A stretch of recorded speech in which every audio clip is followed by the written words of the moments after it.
வணக்கம் ரீதி. தமிழ்நாட்டில் பனைமரத்தில் இருந்து கல் இறக்க அனுமதி வேண்டும் என வலியுறுத்தி நாம் தமிழர் கட்சியின் சார்பில் தொடர்ந்து கோரிக்கை விடுக்கப்பட்டு வந்தது.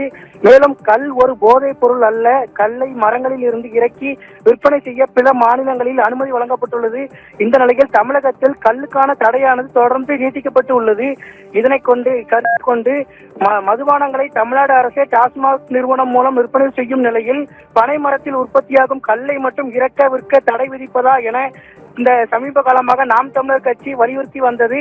இந்த நிலையில் இன்று இதனை ஆதரிக்கும் பொருட்டு நாம் தமிழர் கட்சியின் ஒருங்கிணைப்பாளர் சீமான் தலைமையிலான அக்கட்சியினர் தூத்துக்குடி மாவட்டம் சாத்தான்குளம் அருகே உள்ள பெரியத்தாளை என்ற மீனவ கிராமத்தில் கல்லை இறக்கும் போராட்டத்தில் ஈடுபட்டுள்ளனர். தற்போது நாம் அந்த காட்சிகளை தான் பார்த்து கொண்டிருக்கிறோம்.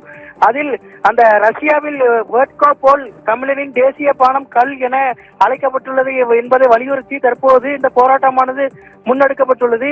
மேலும் தமிழகத்தில் கல்லுக்கான தடையை நீக்க வேண்டும் எனவும் அதனை தேசிய தமிழக பானமாக அறிவிக்க வேண்டும் என்பதை வலியுறுத்தியும் இந்த போராட்டமான முன்னெடுக்கப்பட்டுள்ளது. இதில் நாம் தமிழர் கட்சியின் ஒருங்கிணைப்பாளர் சீமான் உள்ளிட்ட கட்சி நிர்வாகிகள் ஈடுபட்டுள்ளனர். தொடர்ந்து இந்த காட்சிகளை தான் நாம் பார்த்து கொண்டிருக்கிறோம். தற்போது இந்த மரத்தில் கல்லை இறக்கும் காட்சிகளை தான் நாம் பார்த்து கொண்டிருக்கிறோம். இந்த காட்சிகளை காண நாம் தமிழர் கட்சியின் நிர்வாகிகள், ஒன்றிய பொறுப்பாளர்கள் உள்ளிட்ட பல்வேறு நபர்களும் வந்துள்ளனர். தற்போது இந்த இடத்தில் பலத்த போலீஸ் பாதுகாப்பு போடப்பட்டுள்ளது. ரீதி.